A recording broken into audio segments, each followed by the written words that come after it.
All right. Excellencies, distinguished guests, participants, ladies and gentlemen, good evening from Bandung. Assalamualaikum warahmatullahi wabarakatuh. Let me introduce myself first. My name is Fatina, and I will be your master ceremony for today. It's such an honor to welcome you here in this event. The Honorable Prof. Tetsu Kubota, Dr. Jehansyah Siregar, Dr. Maryoko Hadi as today's speaker, the Honorable Dr. Allis Nurdini, today's moderator, the Honorable Dr. Robi Dwiko Juliardi, the chairman of the committee, the Honorable Dr. Aswindra Prasta, Vice Dean from School of Architecture, Planning and Policy Development, ITB, and all beloved participants. Let me begin by giving you a warm welcome to the fourth and last webinar series, Road to HABITechno5. Before we come to the main session, here is a brief description about HABITechno5. HABITechno is a biennial international conference focusing on innovative solutions in concept and practice of contemporary technology for housing and settlement development. HABITechno5 International Conference will be held on November 11, 2021, online with the main theme Adaptive Technology for Resilient Human Settlement. As a pre-event, we are conducting a webinar series toward the main conference. Today's webinar topic is Sustainable Design Strategy. Thankfully, today's event is sponsored by PSUD, Pusat Studi Urban Design. Next. Okay, this is the time breakdown for our event today. The first speaker will start presenting at around 3:50. Each speaker has 20 minutes time slot and followed by a 30-minute Q&A session in the end. Hopefully, we'll finish around 5:30 Indonesia time. Next, please. To make our time conducive, here's the rule of today's webinar. Participants are required to use Zoom account based on their registered name. Participants are expected to be disciplined during the webinar session. Participants must understand and comply with the procedure for question and answer as follows. One participant can ask question only through the chat feature on Zoom or the live chat feature on YouTube streaming. Second, in order to avoid repeated questions, participants should read the existing question before asking. Third, participant can only ask substantive questions related to the main theme. The organizing committee has the right to exclude participants who do not follow the rules. Okay, for the first agenda, we invite Dr. Robi, the chairman of the committee, to give an opening speech. Dr. Robi, time is yours. Okay, thank you, Fatina. Assalamualaikum warahmatullahi wabarakatuh. Salam sejahtera, Om Swastiastu, Namo Buddhaya, Salam Kebajikan, Salam.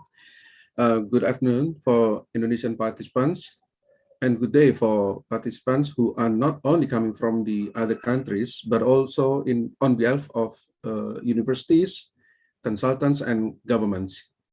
Now we almost have 240 attendees. Yeah. And ladies and gentlemen, I, as a chairman of this international conference, on behalf of the committee, to all participants and three speakers, Honorable Professor Tetsu Kubota from Hiroshima University, Japan, Dr. Maryoko Hadi from the Development and Sustainability of Public Flat Housing, Public Works and Public Housing Ministry Indonesia, and Dr. Jehansyah Siregar from SAPPD ITB Indonesia, and also our moderator, Dr. Allis Nurdini from SAPPD ITB. I appreciate for your participant to contribute in this fourth webinar series of 5th HABITechno conference in this September 2021. Not only for them, but also to Dr. Aswin as our Deputy Dean, SAPPD ITB. Thank you for supporting us. Ladies and gentlemen, this might be the best occasion for all of us to be able organizing this event, even though by virtual meet conference due to pandemic. And all participants, also speakers, today is 5th HABITechno, and become the fifth 2 years have been held until now. It means it has been running for 10 years. Adaptive technology for resilient human settlement to be a main topic seminar that based on sustainable competitiveness, networking, and community to be achieved, as mentioned. This topic has two main thematic areas as an adaptive technology and a resilient human settlement. Anyway, that we have 4 webinar series for you to join as an introduction that may completely understood towards main conference that presented by many invited speakers. Hopefully, based on this webinar series may convey you to provide a completely understanding on the 5th HABITechno seminar on November 11th, and also full paper submission on December 5th at the end of this year. So enjoy this webinar series, and until we meet again in HABITechno5 conference, keep healthy and stay safe. Wassalamualaikum warahmatullahi wabarakatuh. Thank you. Waalaikumsalam warahmatullahi wabarakatuh. Thank you, Dr. Robi, for your speech. Next, we invite Dr. Aswin Indra Prasta, the Vice Dean from School of Architecture, Planning and Policy Development, to officially open this webinar series. Time is yours, Dr. Aswin.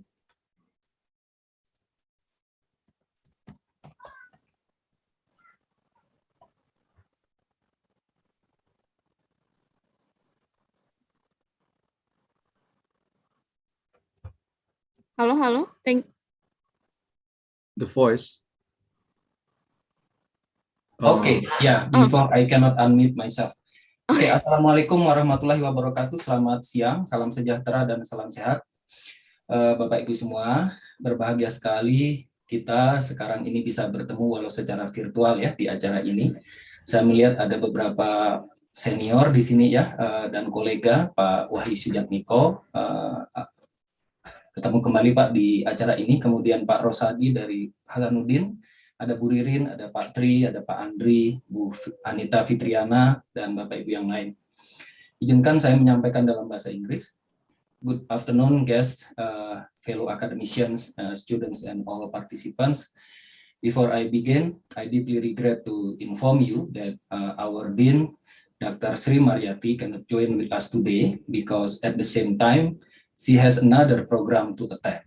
In fact, we have 3 parallel Zoom meetings at the same time now. Therefore, she sent her warm regards to all of us and appoint me to officially open this session. My fellow participants, my name is Aswin Indra Prasta, Vice Dean of Academic Affairs, the School of Architecture, Planning and Policy Development, or SAPPK in Indonesia, ITB. First of all, on behalf of SAPPK ITB, I would like to extend my sincere gratitude to all of our guest speakers of today's session. First, Professor Tetsu Kubota from Hiroshima University, a very good friend of mine. How are you, Sensei? I hope you all safe and always in good condition. Yeah, it is nice to see you in this occasion. I do hope that someday I can meet you in the real situation, yeah, not virtual one.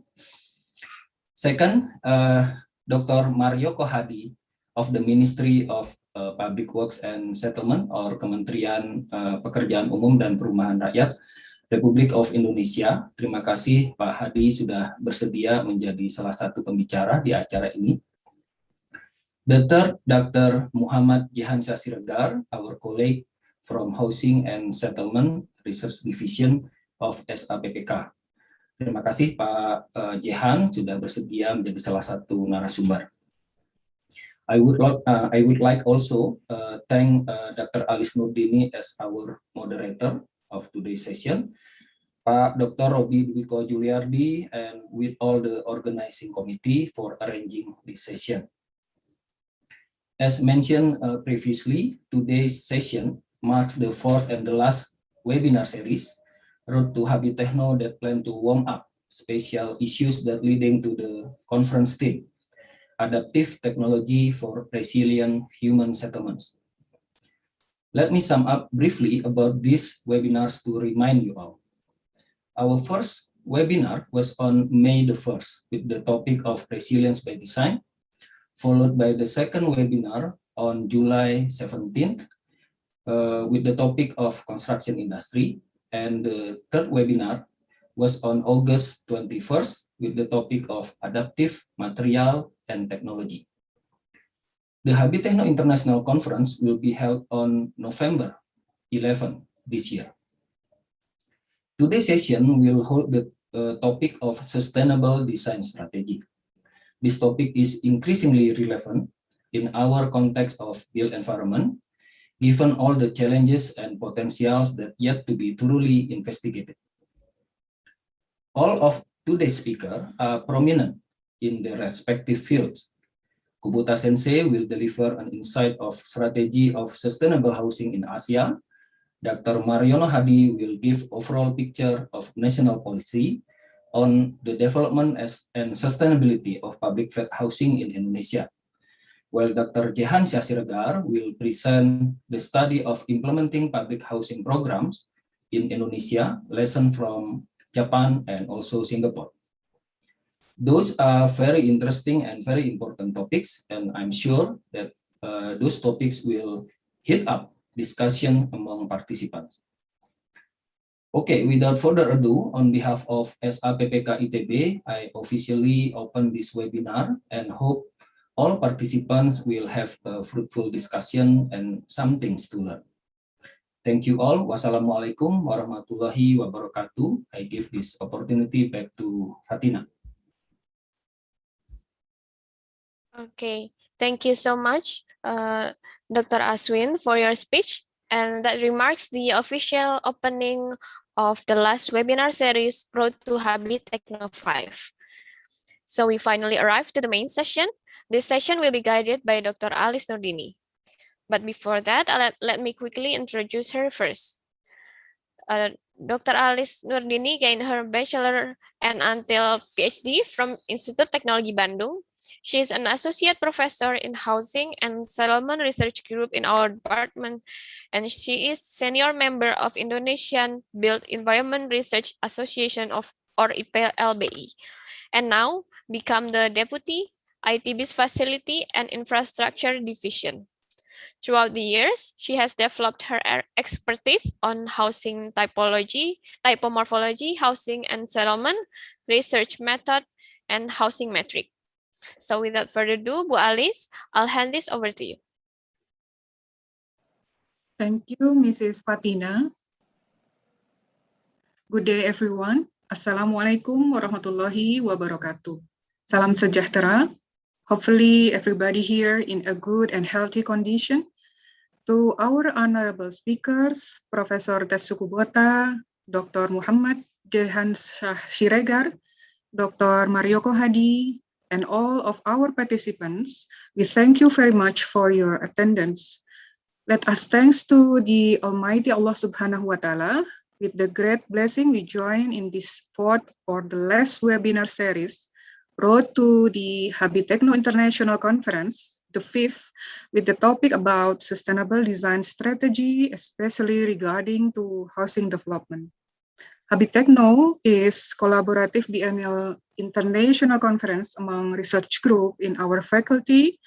And this program is also part of Kampus Merdeka, Merdeka Belajar, or Freedom Campus and Freedom Learning agenda regarding of our Ministry of Education and Culture National Program.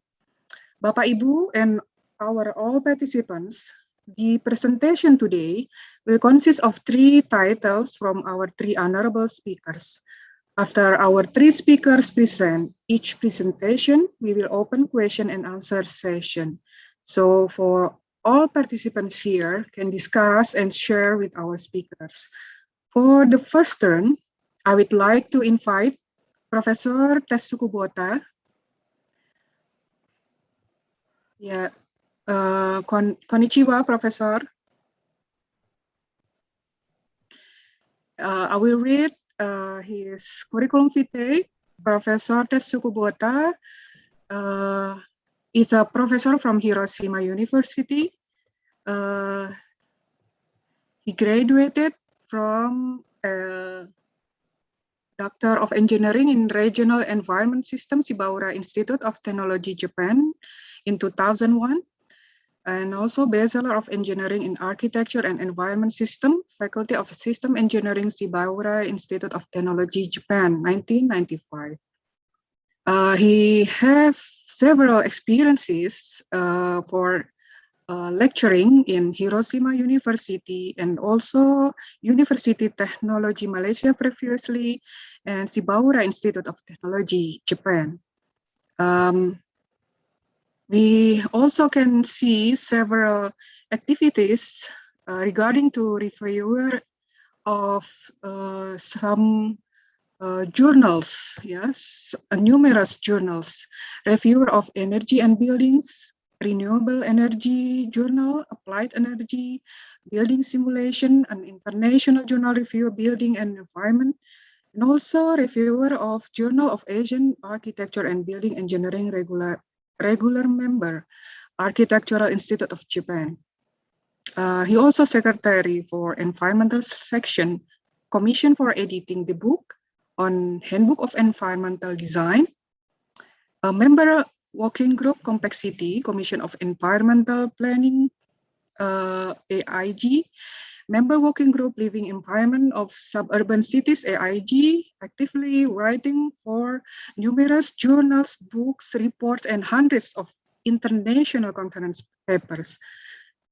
He has expertise on building and urban environmental science, energy saving building or cities, passive cooling, thermal comfort, ventilation, life cycle assessment, urban heat island, and also environmental education.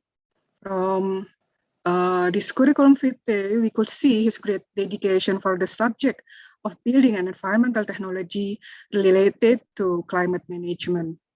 Professor Tetsu will present about strategy of sustainable housing in Asia. To Professor Tetsu, please, it is your time. Thank you very much for your nice introduction, and also I'd like to thank Asmi-san also for giving the nice warm welcome speech. Thank you very much. Hello everyone. So good afternoon, and also Selamat siang, and also Assalamualaikum. Okay, so I'm very glad to give a talk from Hiroshima to Indonesia. Thank you very much for inviting me to this conference. So then let me share the screen. So, can you see my screen? Okay, huh?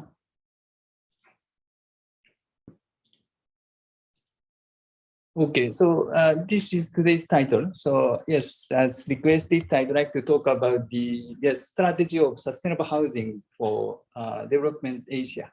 Okay, so then today's content is quite straightforward. So as you may know, so now we are doing the relatively huge joint research project between Japan and Indonesia. And then I'd like to introduce some ongoing progress of that project. So that is the content of today's presentation. Okay, so first I'd like to give a short introduction, and then after that I'd like to pick up two research topics from the project. The title of the project is as indicated here, so development of low carbon affordable apartments in Indonesia, so-called DELCA SATREPS project. And then I'd like to pick up two the topics. And then I'd like to introduce you ongoing progress of the two topics. One is the effect of vertical void on the ventilation performance in apartment houses. Okay, that's number one. Number two is that we also try to now develop the new radiant cooling system for similarly the apartments in Indonesia. Okay, so these are the today's contents. Right. So two studies. So we have been focusing on the cooling techniques especially for the hot regions, okay, as you may know, right? So why now the hot regions are so important, and also the cooling techniques are so important, right? That's the reason is very clear. So as you can see here, now as you may know, right, most of the growing cities and growing countries are located in the hot regions, as you can see here. Of course, including your region, Indonesia, and also Southeast Asia, right? So red indicates the countries where the population are increasing and also experiencing the urbanization, right? So yes, as I said, that the most of the red areas now are located in the along the tropical belt, tropical region, right? So therefore, and also we now, of course, experience, as you know, the urban warming because of the global warming, and also because of the urban heat island. Now the temperature is rising and rising, of course, as you know, especially in the urban areas, right? So therefore, I do believe that the cooling techniques are most important, especially for this kind of the tropical region. Okay, so that's why, so in our research group, yes, we have been particularly focusing on the cooling techniques, development of the cooling techniques for the hot regions, including Southeast Asia. Okay. We are experiencing very unique climate, actually. So let's take a look at this. This indicates so-called climate graph of the major cities all over the world. I just pick up some major cities from the different countries, and then the x-axis indicates the monthly average of relative humidity, and y-axis indicates the same of air temperature, right? And Tokyo, for instance, so as you know that Japan experienced a very different, distinct 4 seasons, right? As you may know. Okay, now we are in the early summer, beginning of the summer now. Okay, so now probably around here. 1 dot indicates the monthly average of the relative humidity and temperature, right? And then in the summer of Japan is also hot and humid. The average temperature can be 26 or 7.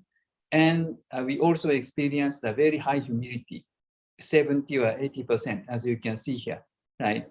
The point here is that, yes, only our region, Asian region, experience this hot and humid climate, right? So for instance, European countries or other region, the South Asia, partially they experience anyway, right? So they do not experience such a unique climate, right?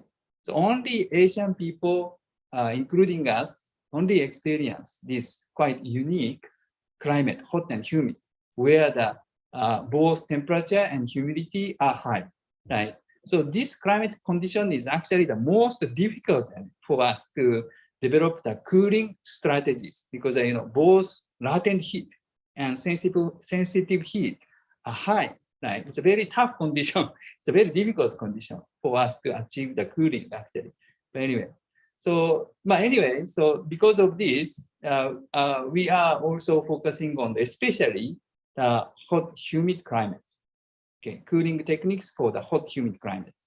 Okay, and also important point is the middle class people, right? So probably I have already showed this chart to some of you probably, but this simply indicates the percentage of the middle class people in each of the countries. Okay, so I'm now especially focusing on the Asian countries, right? And then let's focus on the Southeast Asian countries. Okay, yeah, Indonesia is a very good example, right? So as you can see here, right, in 30 years ago, I mean 1990s, right? In Indonesia, surprisingly, the middle class was 0 actually. So according to this, statistical data, right? But now, as you know, that the middle class people are now increasing and increasing now in Indonesia, right? And then most probably the percentage of the middle class already reached 40 or 50%. So this is not current, I'm sorry, they're already old, right? Probably the current percentage is more than this, right? And then surprisingly, according to this source, the Indonesian, the middle class will reach 100%, right? By 2030. So this means that the now the middle class people rising and rising, and then probably reach the 100% by 2030. So this means that you are experiencing the really high economic boom, and also the rapid urbanization, and also population growth, right? So that's the situation. So therefore, I believe that the middle class is a very, very important. Now, yes, you are establishing the middle class, and then for us, it is very important to make these growing number of middle class, yes, energy efficient, energy saving, and also low carbon, right? So therefore, we are very much targeting the middle class in Southeast Asia. Okay, so then, yes, this is the overall picture of our ongoing project. So we have just started actually this project. So-called Delca Satrev's project. Okay, the title is, as I mentioned here. Okay, the main objective of this project is, as indicated in the title, yes, we try to develop and propose the new type of apartment, low carbon, affordable apartment for Indonesia. So that's very straightforward. We believe that Paris Agreement is is crucial, very important, right? So you already set the very ambitious target towards the Paris Agreement. So in Indonesia, right, the 41%, right, the reduction. Then your reduction target is 41% with the condition, and without the condition, 29%. So you need to reduce the carbon by, let's say, 41%. By 2030, right? By somehow, right? So therefore, now is a time for us to develop the, the low carbon houses, right? So that is our purpose. So our purpose is to develop new type of low carbon affordable apartments for Indonesia. So that is this project towards the Paris Agreement 2030. Okay. So then this project comprises, the 5 groups, as you can see here. We are developing many things actually. So our main target is the building, right? The low carbon houses, as I mentioned. But before standardizing the buildings, we also try to standardize the other things. So for instance, climatic data, for instance. As you may know, that in order to standardize the building, we need to standardize other things. Right? The climatic data is a good example.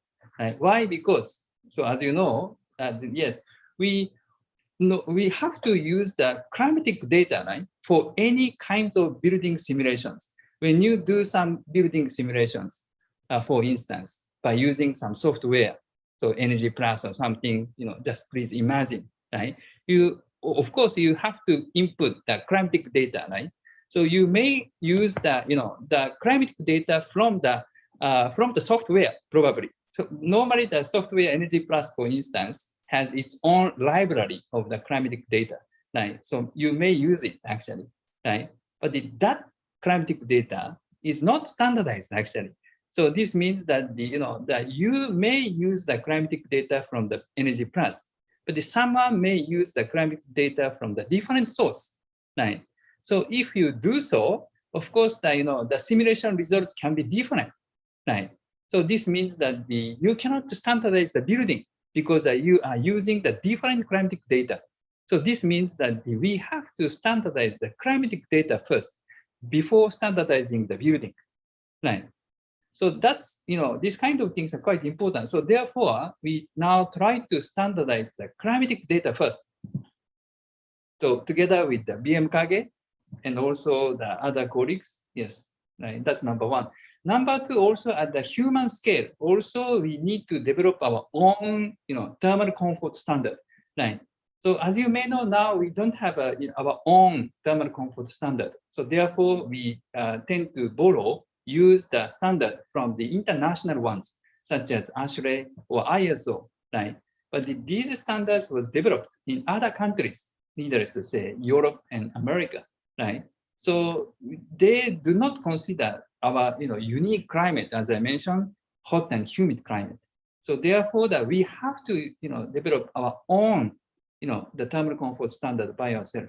So that's a group number 2. Okay, but anyway, by developing these different the standards, so then finally we try to develop building techniques and technologies for low carbon. Okay, that's number 3. And energy group will assess our proposed, the techniques in terms of energy as well as CO2 emissions. And then after doing this kind of fundamental studies, so we try to incorporate all the ideas into the national standard, SNI, the standard national in Indonesia, if I'm mistaken. And then after that, we also will try to apply our idea into the compulsory building code in Tagalog. Sorry, my pronunciation not so good now. Anyway, so that is the final goal of our project. Okay, so anyway, so yes, around until 2030, so we try to develop the low carbon standards for the public housing apartments in Indonesia, together with Indonesian friends and colleagues, especially PUPR and also the Puskim and also ITB, IDS, and many friends in Indonesia. Okay, so this is the project member. The Japan side, yes, also we include the many different universities and also companies. And Indonesian side is the Puskim and PUPR, as I mentioned, and then together with other colleagues, as you can see here, including of course ITB, right? And so from now, yes, I'd like to by making use of the rest of the time, so I'd like to introduce 2 topics as much as possible. So one is these are the ongoing, still ongoing. So therefore, I cannot, give the clear conclusion. But anyway, so one is the effect of vertical void on the ventilation performance in Rusunami apartment. Let's take a look at the Rusunami apartment, right? Okay, good. It's in terms of the floor space. Yes, you now develop this kind of high-rise, nice apartment, all across Indonesia, like, which is good. But the ventilation is not so good, right? Why? Because as you can see here, most of the high-rise Rusunami apartments, right, according to our survey, 90% of the apartments are so-called double-loaded apartment. Double-loaded apartment is as you can see here, this. So the corridor is the center, and then the occupied spaces are located on the both sides, right? So this is, as you know, that the typical, right, of the Rusunami style, right? But here in Japan, for instance, this kind of double-loaded apartment is really unpopular. So especially for the residential buildings. Why? Because in the northern hemisphere, like Japan, we want to receive the sunshine, solar radiation, especially for heating in, especially during the winter, traditionally. So therefore, the most of the apartments are, oriented towards the south in order to receive the low angle solar, the sunshine during the winter, right? So therefore, in our case, in the case of Japan, most of the apartments are actually single-loaded, and then the front facade is oriented to the south. I'm not saying this is good, right? But in the case of tropics, you don't need to consider about the sunshine, right? The solar radiation is rather unwanted because hot, needless to say. So therefore, you don't consider so much about the the orientation of the building, right? And then the most important for you is to gain the floor area. So therefore, automatically, naturally, so you tend to develop the double-loaded apartments, right? So that's a probably reason. But the double-loaded apartment, like the ventilation is poor, can be poor, right? Especially for the windward side, leeward side, I'm very sorry. Windward side is probably possible, right? So if they receive the wind from left to right, for instance, okay, when they open windows here, they can enjoy some breeze, good. right? But in the leeward side of the building, right? Then normally, as you know, that the people in tsunami do not open doors on the corridor side, right? So therefore, leeward side of the apartment, the wind is stuck, right? No ventilation, right?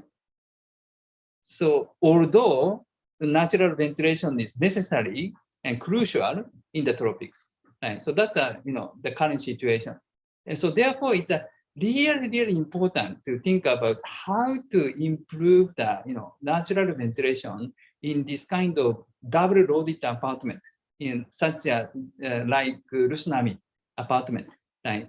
And then our idea is, this is just one of the idea, is to design the vertical void in between, inside of the, in the middle of the apartment. And then we purposely close the, top of the void. And then you have the piloty space, right, in the, most of the tsunami. So then, we just make use of the wind in the piloty space. And then we put the wind catcher here. And if we do so, we can, we can give the nice wind from the piloty space to the vertical void, right? And then we can increase the air pressure inside of the void. And if we do so, we can generate some, the wind flow, not only to the windward side, but also for the leeward side. So that's our idea. Okay. Oh yeah. Oh, okay. This one is just summarize the concept of our ventilation strategy, right? So this is our new proposal. Okay. So yes, this is what I mentioned just now, right? So interestingly, piloty space experienced a relatively higher wind. So this is because of the so-called Venturi effect, right? So as you may know that once the building that received the wind from left to right, for instance, here would be the so-called stagnant point, right? And then from the stagnation point, the wind goes up here, and then some of the wind goes down, right? And then some of the winds go down, and therefore here, yes, the so-called, the Venturi effect happened, right? And thanks to the Venturi effect, so the wind speed inside of the piloty space can be increased actually, so significantly.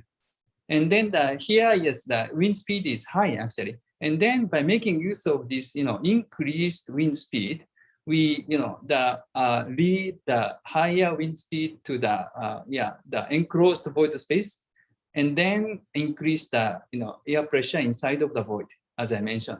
And then a wind flow happen in, leeward side of the building. Okay, so that is our concept actually. So therefore here should be closed, right? So that we can increase the air pressure. New idea. The ordinary traditional idea is this actually. So we normally design the open void, right? So open void also can generate some wind, interestingly. Why? Because this is very, very science actually. So just a moment. So this one, interestingly, so on top of the this kind of high-rise building, right? Here the negative air pressure region is generated. Here is actually the negative pressure, right? And then if you design this kind of open void, right? So you can make use of this negative pressure here, right? Because of the negative pressure, so this kind of sucking effect happened. So therefore, this kind of upward wind can be generated, right? So because of this upward wind, yes, the wind can be, the wind can be generated here from left to right. Here, interestingly, from right to left, because of this effect, right? So this is the ordinary, the wind strategy, ventilation strategy for the open void, right? What do you think? Which is better? So ordinary open void or our new proposal? Okay, let's take a look at the comparison. Which is better? Right. We conducted wind tunnel test in order to compare the ventilation performance between, let's say, type A apartment and type B apartment. Okay, so this is the type B apartment, right? And then we conducted this kind of wind tunnel test in some university in Japan, and we measure the wind speed, and also we also measure the wind pressure on the walls, right? Very interesting, this kind of measurement. And then anyway, so then by making use of the wind tunnel results, we validated the simulation results, and then we conducted the simulation. Okay, so this is the some of the results of the CFD simulation. Okay, this one maybe it's easy to understand. So please take a look. So CP value indicates the air pressure. Okay, air pressure coefficient, right? And then the more simply, red indicates the positive pressure, and then the blue indicates the negative pressure. Very clear, right? Easy. Yeah? And then the top two figures indicate the results of the type A. Type A is the open void, as I mentioned. Type B is our proposal. Okay, closed void. Right, good. Right? And then this is what I said. Right? Interestingly, right, on top of the roof of this kind of high-rise apartment, yes, blue. So this means that the negative pressure region is now created here. Right? And then if you design the open void like this, yes, you can generate the upward wind because of this, negative pressure here, right? So this is what I said, right? And then in the case of our new proposal, closed void, yes, as expected, right? The inside of the void is red, positive pressure. So this is because of the venturi effect as well as wind fin, right? So this is what I said, right? Then this is the wind flow inside of the void as well as some inside of the units, right? So let's compare. Both are okay. Yeah. But anyways, for type A, as expected, wind flows for the windward side from left to right. And for leeward side, yes, as expected, wind flows from right to left, interestingly, right? Because of, as I mentioned, upward wind inside of the void, right? In the case of type B, which is our proposal, yes, as expected, the wind direction is different for the leeward side. Windward side is the same from left to right, but here is from left to right, right? And then if we take a look at the wind speed, which is color, right? So here the wind speed is slightly higher than that of the type A, right? Maybe our proposal is slightly better, right? Okay, so this is the comparison in terms of the ventilation rate between type A and our proposal type B. And then type B is slightly better, fortunately, in terms of the ventilation performance for the leeward side of the building. So now we are trying to, confirm, the ventilation performance for our proposal type B. So please, maybe the next opportunity, I'd like to show you the detailed results. Okay. Maybe I don't have time. So 3 minutes, 3 minutes. Yeah. Okay, this is second one. Yeah. We now, on the other hand, we try to develop the new cooling techniques, the radiant floor cooling technique, by making use of the radiant cooling. All right. So that's number 2. Okay. Together with this. Our proposal is this actually. So in the tropics, so people tend to open windows, right, during the daytime. Nighttime, you often use air conditioning in the closed space, right? But during the daytime in the houses, you normally, the open windows, right? So, and this is probably because you want to cool your body through ventilation, right? So the sweat and evaporation. So that's why, right? So people like open windows in the tropics, right? But if you open windows, needless to say, the outdoor air will enter the house, needless to say. And the outdoor air can be 32 or 4 degrees Celsius in the case of Indonesia, let's say Jakarta, for instance, right? If so, that if you open windows, you can enjoy the wind, right? But the room temperature will be increased, right, to the outdoor level. let's say 30 or 31 or 32, right? So if so, of course, hot, needless to say, right? Then our question is how to achieve the thermal comfort while opening windows. Oh, that's a very difficult question, actually, because if you open windows, you can enjoy wind, but the indoor temperature can be increased, right, to the outdoor level, 30 or 31, 32, right? Although you can enjoy some breeze, right? And then how can we cool the room furthermore, right? And then our, the strategy is to cool the structure, right? Especially floor. Okay, right?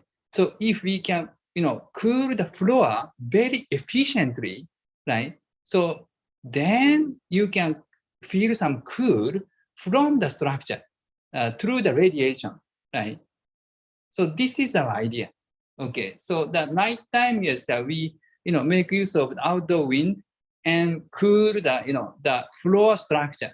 We also put the PCM to increase the thermal capacity, and we store the cool during the nighttime. If we do so, the temperature of the structure still maintain cool actually even during the daytime. So therefore, people can feel cool not only from the breeze but also from the floor. Okay, that is our idea, right?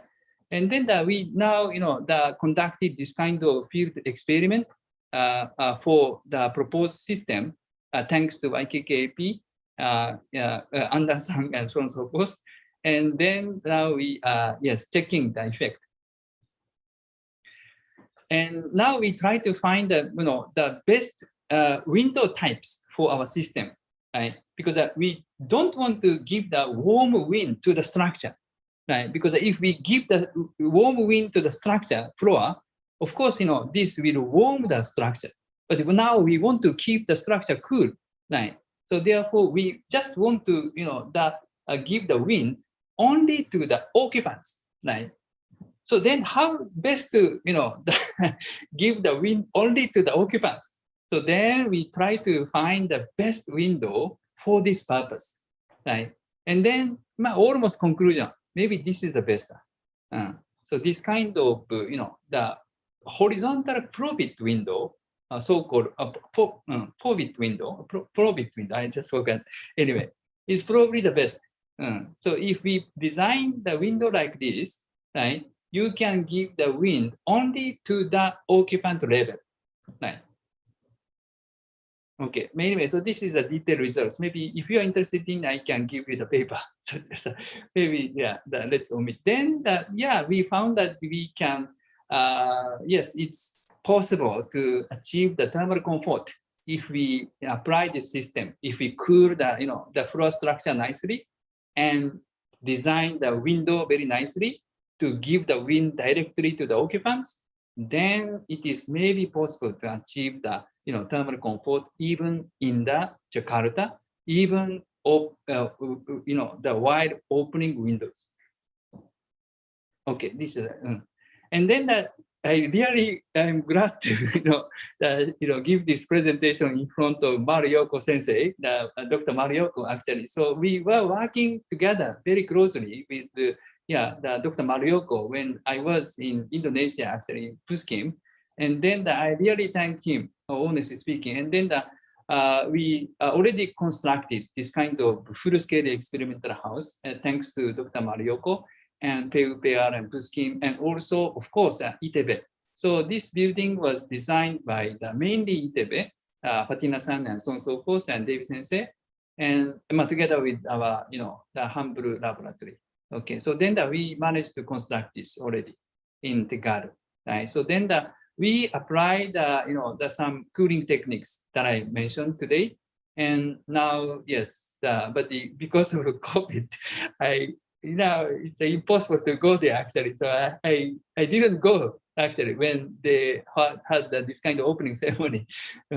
Anyway, so once the COVID is eased, yes, we would like to go there and then do some experiments. All right, thank you very much. I'm sorry for exceeding the time. Okay, thank you so much for Professor Tetsu for your interesting presentation and your current research sharing about public housing design in Tegal, Indonesia, right? Especially for natural thermal control strategy. Thank you, and I also remind for all of our participants can chat the question on chat box part. For the second turn, I would like to invite our colleague, Dr. Muhammad Jehansyah Siregar. Horas, Pak Jehan. He is lecturer from Institut Teknologi Bandung. Horas.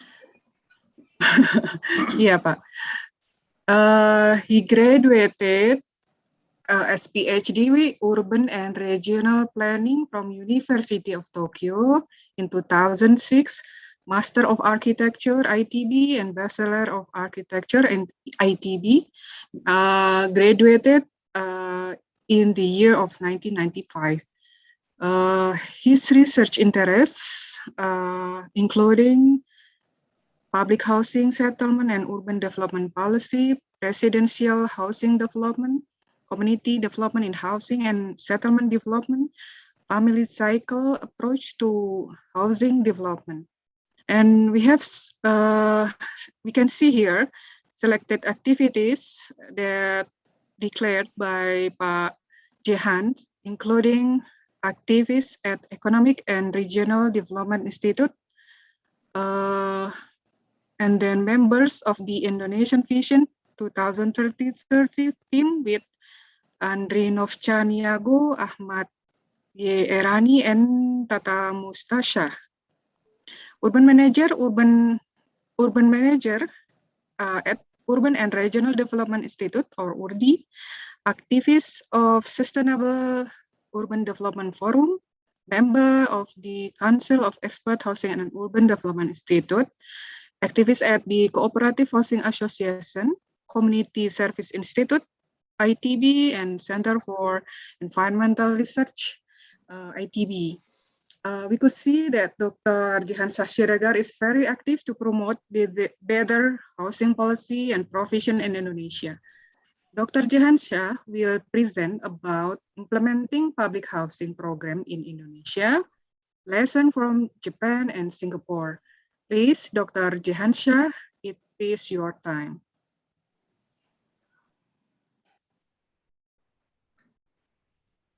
Thank you so much, Mrs. Allis, Nurdini as moderator. I would like to share my own presentation. Please, the committee, please stop the share. I would like to share my presentation. Only host can. Oh yeah. So Pak Jehan will present from their own monitor, right? Yes. So please, Pak.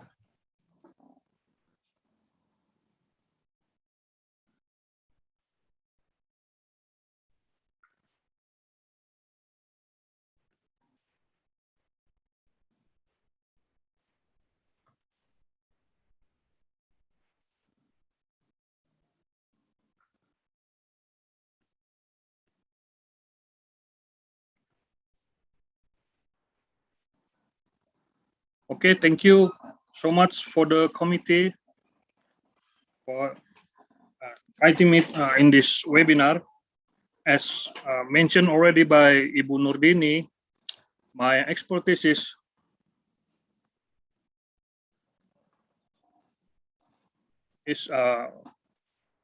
in the housing and settlements, and especially in housing policy. I belong to Housing and Settlements Research Group in Architecture Department, School of Architecture Planning and Policy Development, ITB.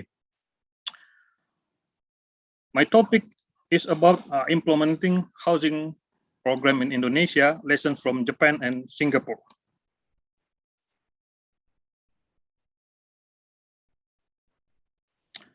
And as the outline of my presentation, there are three aspects. The first one is the background. of this topic, and the second is what are the lessons from those countries, and the last aspect is about the implementation potencies to develop public housing in Indonesia.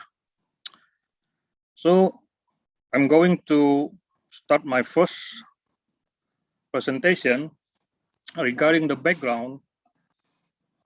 As we know, the first problems in Indonesia widely is the unsustainable urban and housing development in Indonesia. There are so many articles, there are many news talking about this situation. The first about the rapid urbanization in Indonesian metropolitans. Indonesia, as the world's fourth most populous country, is becoming increasingly urban. And today, over half of the population lives in cities. By 2045, the centenary of Indonesia's independence, nearly 3/4 will. This is from the World Bank document. And the second issue is that urban housing problems in Jakarta, Surabaya, Bandung, or we can add Medan, Palembang, and Makassar, all metropolitan cities in Indonesia are facing these housing problems.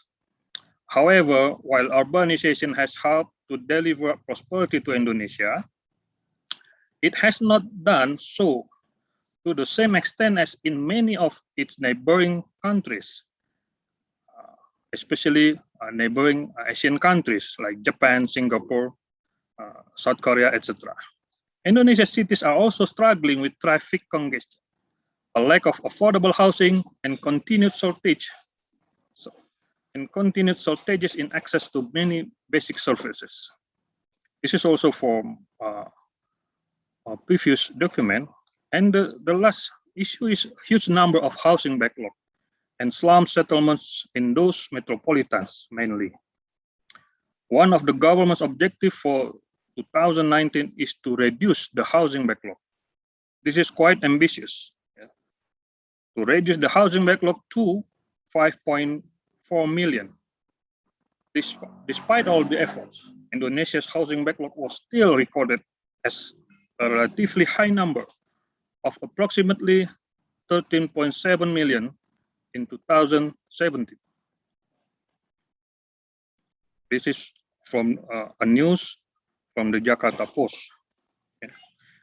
And about 29 million Indonesians live in slums with poor basic services. 11 million of them lack access to sanitation and 9 million lack access to safe water. Indonesia's urban poor pay 10 to 30 times more to buy clean water from private providers. This is also from World Bank document.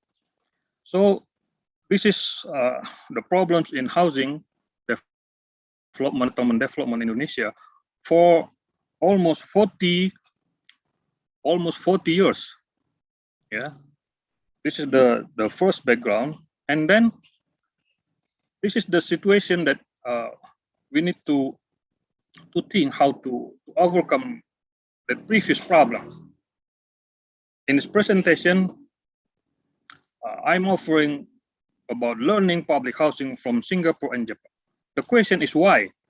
Why Singapore? Why Japan? In the beginning of rapid urbanization in many developed countries, public housing was a reasonable answer to urbanization and the urban housing problem, especially in Western and some Asian countries. This is the beginning of public housing program in many, especially industrial countries. But nowadays, public housing was recognized by some countries and many politicians and government officials as a failure for its bad performance. Not all, some countries, yeah, and not all politicians and officials, some, yeah. They say that public housing produces concentration of poverty.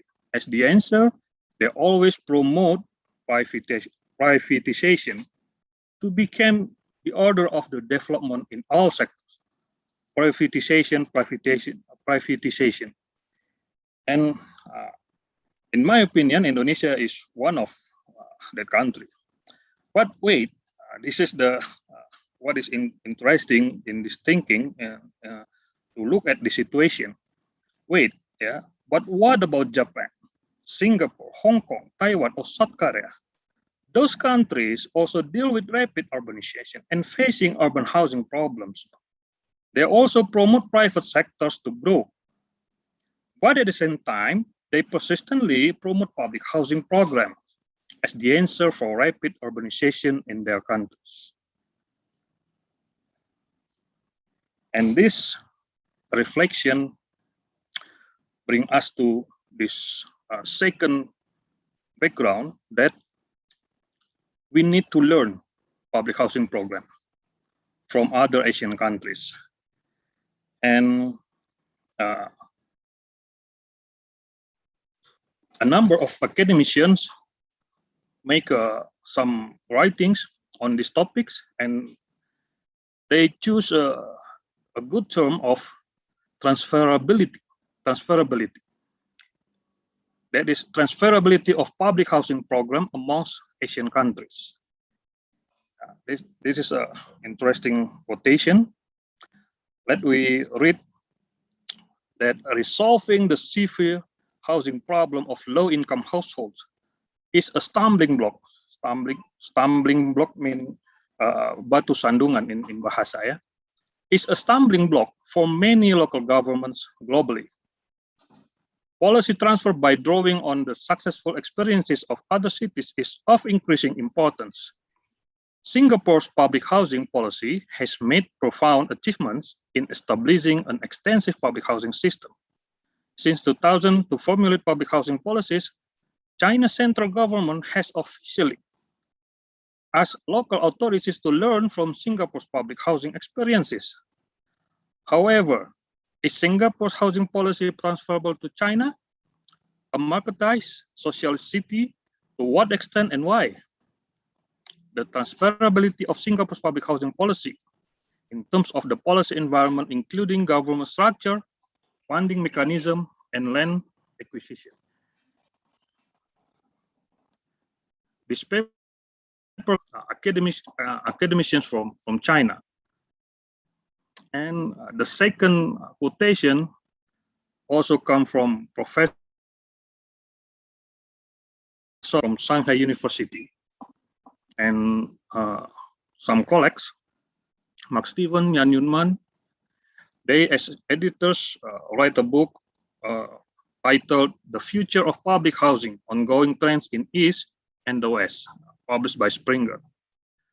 They said that the full spectrum of public housing that can be found in the Asian countries is examined by Chiu in 2013. This is the same person, Rebecca Chiu. She notes how its roles ranges from absolute dominance in Singapore through significant presence in Hong Kong, whilst it plays only a marginal role in Japan, South Korea, and Taiwan. So they begin to categorize the public housing program in those countries, in Japan, South Korea, Taiwan, Singapore, and Hong Kong. So learning from this quotation, we can say that many Asian countries, as mentioned here, relatively has the capacity of the transfer of public housing program. Many other Asian countries need to learn in housing field, in housing study field. This is the second background. Okay, now we start to begin with the lesson from Singapore. I think there are many lessons to be learned from those relatively successful Asian countries regarding to public housing development. There will be many lessons, but in this occasion, I would like to make presentation in my opinion, in my perspective, and I'm trying to relate it to policy, housing policy analysis. All right, the first lesson from Singapore that HDB provides affordable housing for 80% of Singaporeans.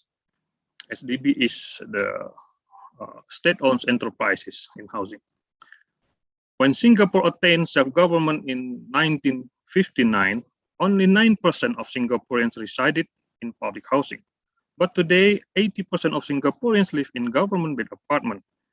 There are about 1 million housing and development board apartments, HDB apartments, yeah, largely clustered in 23 self-contained new towns that extend around the city's coastal road, the city's coastal core.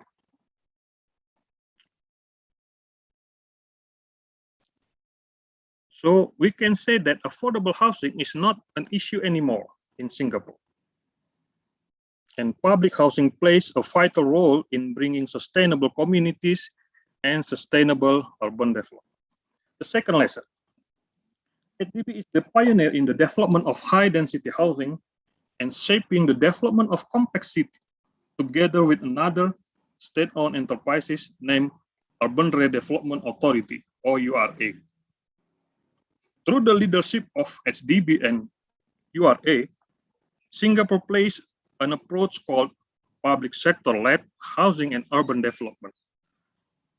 This is very interesting, while at the same time, the government of Singapore also support or encourage the development of private sector developers, but the government ensure the provision of decent housing for the people through HDB and URA. This is the third lesson from Singapore with affordable public housing development. HDB brings a pro-environment urban development nationwidely. Pro-environment, as a presentation of Professor Kubota. For example, no need to neglect environment impact analysis in every development project. Why? Because the government, the state-owned enterprises already ensure that the development must be pro-environment and also pro-poor at the same time, pro-growth and pro-job. This is the leadership of government in housing and urban development in Singapore. Automatically pro-environment, we can say that. And the fourth lesson from Singapore is that HDB provides public housing for the development of modern middle income class in urban society. This is important for Singapore, since there are many races in Singapore, China, Singapore, Malay Singapore, Indian Singaporeans, Arabic Singaporeans, there are many. And through developing strong community, through community development, embracing the aging people, the millennials, and the low-income groups. So HDB brings a real inclusive urban and housing development. They put housing as strategic program in nation building. We can say it. We can conclude like this because this is the vision of the country, not the vision of the private developers. We can see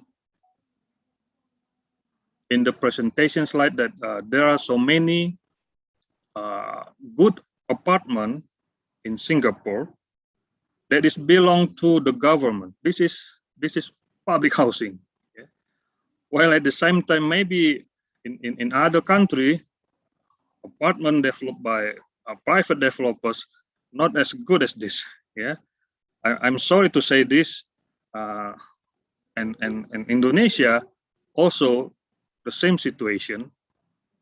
We can compare it. Many rusunami, as presented by Professor Kubota, many rusunami in Indonesia, in my opinion, is not better, we can say it, yeah, not better than this apartment. Okay, and the last lesson from Singapore is that Housing Development Board in Singapore brings the people together in their urban and housing sector development. So this is the real progressive change that Singapore can show to other Asian countries, that the country changed from the urban slums. This is the urban slums in Singapore in around 70s to around 80s maybe. Yeah, not so different with Jakarta, not so different with Surabaya or Bandung or Medan. They experienced the same problems previously, but through serious program in public housing, they bring the people, the society to public housing and modern urban housing in Singapore, and now become the model of housing for the people. All right, now we go to the second country that is interesting to be learned, that is Japan, the country of Professor Kubota. In Japan, public housing program is carried by another state-owned enterprise named UR Agency. UR Urban Renaissance Agency, stand for URA, also similar to URA in Singapore, but the name is different, Urban Renaissance in Japan. Public housing is a prominent public service program in supporting sustainable urban development in the country, mainly in supporting urban redevelopment and new urban area development. We can see in the presentation slide that many urban area in Tokyo, this is area in Tokyo, a riverbank area in Tokyo, is already clean. This one also already clean from settlements or crowd settlements, unplanned settlements, many years before. Yeah, and the government already finishing the work to housing all the people, especially the low-income people, and develop new areas. So many new areas in the surrounding area of Tokyo greater area. I choose here Tama New Town in the western part of Tokyo. This new town is developed not by private developers like in Indonesia. In Jabodetabek, Indonesia, almost all new towns were developed by biggest private developers. This new town was developed by UR Agency. And in this new town, there are so many developers participated. Yeah? They make contribution in developing some lots, yeah, for apartment and for many kind of properties.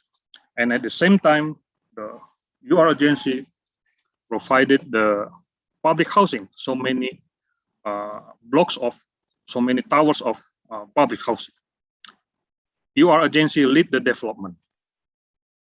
This is the first lesson from Japan. We can see that under the development of public housing carried by UR Agency, residential TOD areas in the suburban region are connected by railway networks, not only a scattered area of housing or houses. There is a very strong integration between public transport and public housing development, led by all our state-owned enterprises or UR Agency and Japan Railway to support sustainable low-carbon society in Japan. We can see here the before and after images that in 2009, this is one of the dormitory new town. This is in Shin-Misato, where I live here when I studied in Japan. from 2000 to 2003 to 2009. And we can see after that, in 2021, the area is much changed. Yeah, this is the station. This is the railway station, and this area, as long as 3,000 meters or 3 kilometers, previously was a land or ready to build land prepared by the GR, Japan Railway. And then after several years, those areas become well developed with so many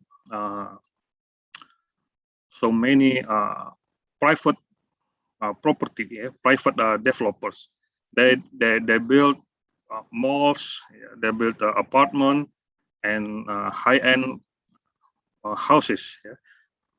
But at the first time this area was developed, the government, through the coordination between UR and GR, they provided around almost 300 blocks public housing very near to the station. The farthest distance to the stations is about 1 kilometer. I think less than 1 kilometer. It's about 700 to 800, because if we go to the station by bicycle, it takes only 10 minutes. This is the situation that public housing plays a vital role in the development of Tokyo greater area. There are many dormitory new towns like this, that surround the Tokyo metropolitan area. I think it's about 100 nodes like this by cooperation of the UR and GR. Okay, this is interesting. And then what else? That railway networks with TOD nodes and greenway networks and pedestrian networks connecting residential areas in city center and suburban area, so people can walk and cycle to everywhere. So the environment near the public housing like this is public housing, or we call they call it as danchi in Tokyo. In many areas are connected by good infrastructure like pedestrian networks, cycles, and many public facilities like this. The other is that our UR agency in Japan brings the new technology to the people together, embedded with their public housing development. They bring green building technology, efficient energy building, etc. You name it. There are many kind of new technology or sophisticated technology related to building system brought by the UR agency through the public housing development. This is not how is the engineering, but rather who bring the new system in the life of all people in such a way led by the government to public housing. And the last lesson from Japan is about the institutional development. If we learn from UR and its evolution as public housing agencies under direction of MLIT. MLIT stands from Ministry of Land, Infrastructure, and Transport. And now they add tourism in this ministry. So become Ministry of Land, Infrastructure, Transport, and Tourism. Learning from the integration between agencies, between UR, GR, Metro Railway, under coordination of MLIT. You can see here the evolution of Japan Housing Corporation. Different with Singapore experience, they finally combine or merge the two agencies. Previously, they have three agencies: Land Development, Housing Corporation, and Regional Development Corporation, regarding the spatial planning, this regional development. And then become two: Housing Development Corporation. They merge the Land and the Housing Corporation. Now in Indonesia, we have in vice versa, yeah, that the government now establish Land Development Agency, not corporation, Land Development Agency. In Indonesia, we call it Batanas, ya, Badan Tanahan Nasional, not Bank Tanah Nasional, ya, Batanas. But in Japan already become one organization, Urban Housing Development Corporation, or USDC, and then become UDC. We can see here the housing was diminishing, okay? And no other housing term in the last name of the agencies become Urban Renaissance Agency. We can say that the housing for the people or affordable housing program was completed at the time in 1999, because the housing stocks is already there. Me, myself, and family also live in public housing in Danji, yeah, and now there are many new private developers develop, yeah, private developers build apartments, yeah, good apartments, better than Danji. So then we go to the last aspect of my presentation, is regarding the implementation. What does Indonesia have now? Indonesia has all for implementing public housing program. In my opinion, Indonesia has all. Indonesia participates in ratification of many global agendas, including Agenda 21, Habitat Agenda, New Urban Agenda, including Sustainable Development Goals, especially in goal number 11, Sustainable Cities and Communities. Indonesia also make a target of 1 million units of public housing within midterm National Development Plan 2019 to 2024.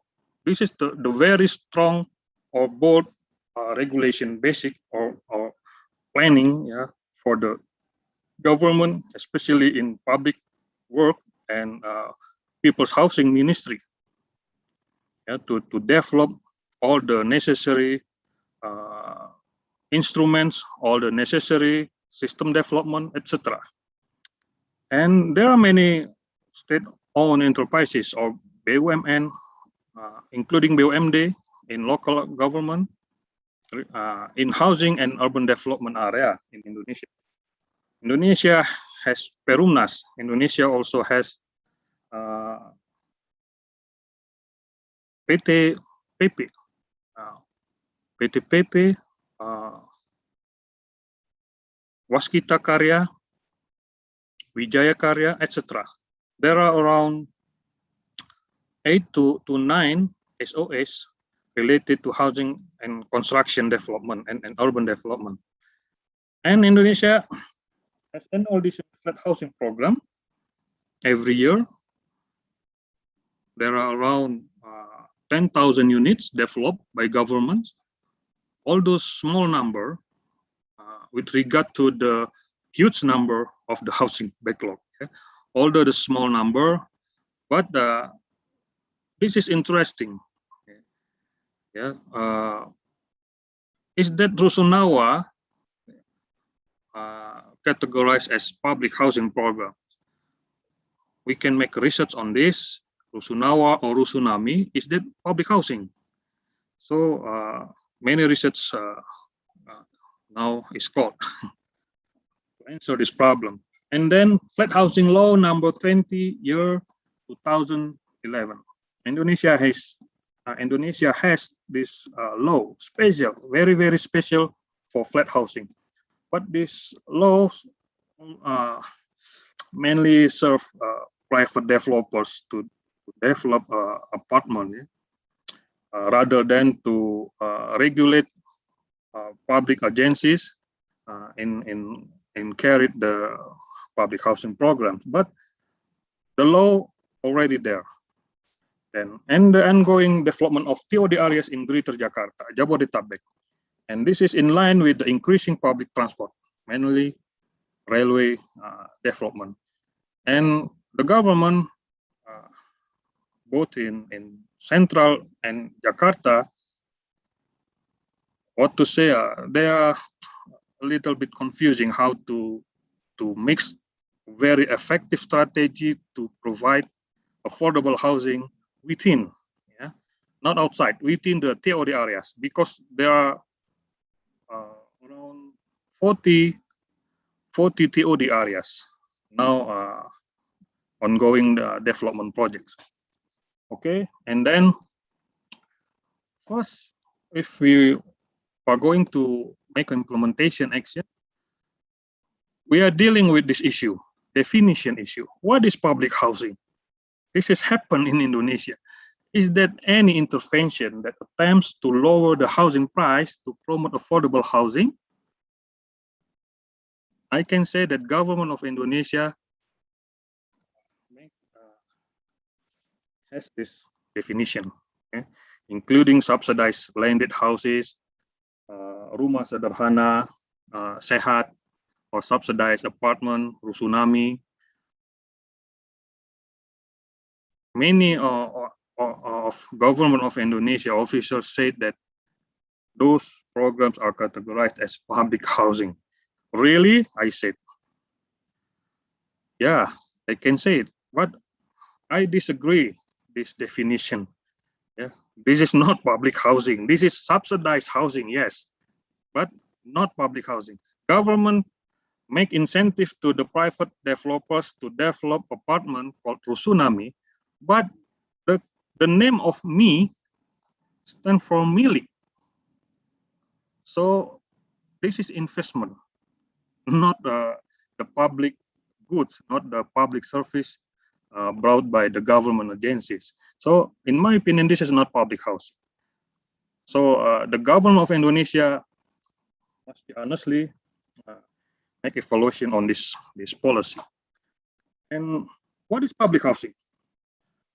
Is that a direct government provision of housing for the low income groups? Yes, I think this is the definition, because if we quote from many sources, public housing is a form of housing tenure in which the property is usually owned by the government authority, either central or local. This is from Wikipedia, and from the government of Australia, public housing is a form of long-term rental housing, long-term rental social housing that we manage. It is for people on low incomes that are most in need. We also work with other organizations to provide community housing. This is from Australia, Victorian state. You can apply for both public and community housing through the Victorian Housing Register. So this is the front line of the agency, Victorian Housing Register. So all the citizens or the people are invited to register. And of course, if we make quotation from the book, The Future of Public Housing, written by Professor Chenji in the previous presentation. So this is the strategy to overcome this problem, integrated and comprehensive large-scale program in dealing with the very, very huge number of housing backlog and very, very wide slum settlement. Government say that the target is 0 slums in 2019, but unsuccessfully, the slums are become larger, increasing and increasing, because the government would not apply this very big program, integrated and comprehensive large-scale program. We have to include all this program into one program. Urban redevelopment in one side, new area development, whether in new town area development or smaller area development, and make a resettlement program to cope with the many social issues, because people affected by the redevelopment or urban renewal are usually difficult to participate unless the government provide the resettlement program. And there are so many documents or framework to do this. Yeah, for example, from UN Habitat, they have what is called a RPF, Resettlement Policy Framework. But I don't know why the City Without Slums initiative would not goes effectively in many development of housing, affordable housing, and urban renewal projects in Indonesia. And this is quite complicated. Not complicated, but this is what government should develop, the multi-housing delivery system that brings the government to an effective program and strategy. I think my time is run out, and then this is just a reflection. Continuing the huge number of housing backlog and the shortage of affordable housing and high rental costs in Indonesia urban areas means disadvantaged people left behind are increasingly vulnerable to homelessness and other many social and family-related problems. This is what will happen. While at the same time, Constitution of Indonesia said that everyone has the right to live in physical and spiritual prosperity, to have a shelter to live, and to have a good and healthy living environment, and have the right to obtain health services. We have to break these unending housing problems in the country, provide enough affordable housing for the vulnerable people, and develop many economic opportunities under the public sector-led development. And the last, I would like to, as the last words, I would like to say that discussion about public housing in Indonesia would be a long journey of research and practices, including debates on housing policy and program. This might be the beginning. Thank you, everyone. Assalamualaikum warahmatullahi wabarakatuh. Waalaikumsalam warahmatullahi wabarakatuh. Thank you so much for your interesting presentation, Pak Jehan, and your sharing about lesson learned strategy to provide great quantity and also great quality of public housing dealing with fast-growing citizens in these cities or fast or urban need. And also some critical points for the public housing implementation in Indonesia. I will remind again for all of our participants can chat the question on chat box part. Some question for Professor Tetsu from our participants and our college will also have been answered by Professor Tetsu. Thank you, Prof. For the third turn, I would like to invite Dr. Maryoko Hadi. Opo kabare Bapak Maryoko? Siap. Baik, Bu. Thank you very much for your attendance. This is the curriculum vitae of Dr. Maryoko Hadi. He is Director of Public Housing from Ministry for Public Works and Housing, Indonesia. He graduated as PhD from Kyoto University, Japan. So our three speakers are all Japan graduated or alumni buddies, from Japan, including Pak Maryoko. He graduated as master from Institut Teknologi Bandung, bachelor degree civil engineering from University of Parahyangan. He has several experiences, including Deputy Director of Public Housing, Directorate General of Housing, Ministry of PUPR, or Public Works and Housing, Associate Engineer, Director of Settlement Infrastructure Integration, Directorate General of Human Settlements, Research Coordinator for Acceleration of Implementation of Functional Eligibility Certificates and Validation of Green Building Ratings, supervisor, concurrently inspector, building structure for inspection of building reliability and for proper function certificate, member of ISO DC 165 standard discussion team on timber engineering and etc. His field of expertise is including earthquake resistant structure and construction. We could see that Dr. Maryoko is our senior public bureaucrat with numerous experiences regarding public works and public housing in Indonesia. Dr. Maryoko will speak about the development and sustainability of public flat housing in Indonesia. So please, Dr. Maryoko, it's your time. Okay, thank you very much, Allis, Nurdini, for introducing me. And then, first of all, I would like to say Assalamualaikum, Kubota Sensei. He's my colleague. Yeah? We have a lot of works on 2015, yeah, until 2018.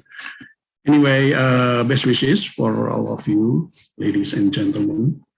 So more than 100 participants in this forum. So this is amazing because this is a Saturday and then it is time for rest, but we still together in here. Anyway, so the presentation by committee or by me?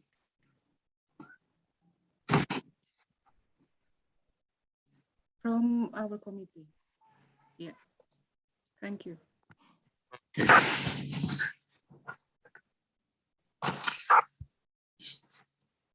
So, anyone? In this time, I would like to present to you about the development and sustainability of public flat housing in Indonesia. And this is one type of housing in Indonesia. So Dr.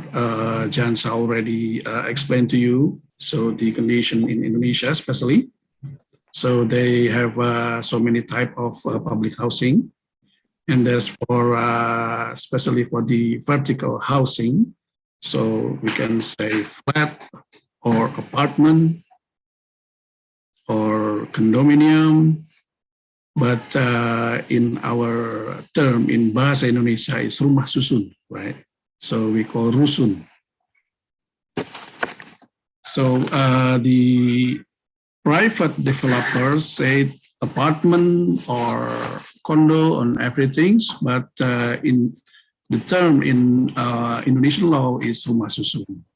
So we talk about this, especially for the what kind of sustainability of public housing. Then, okay, please, next.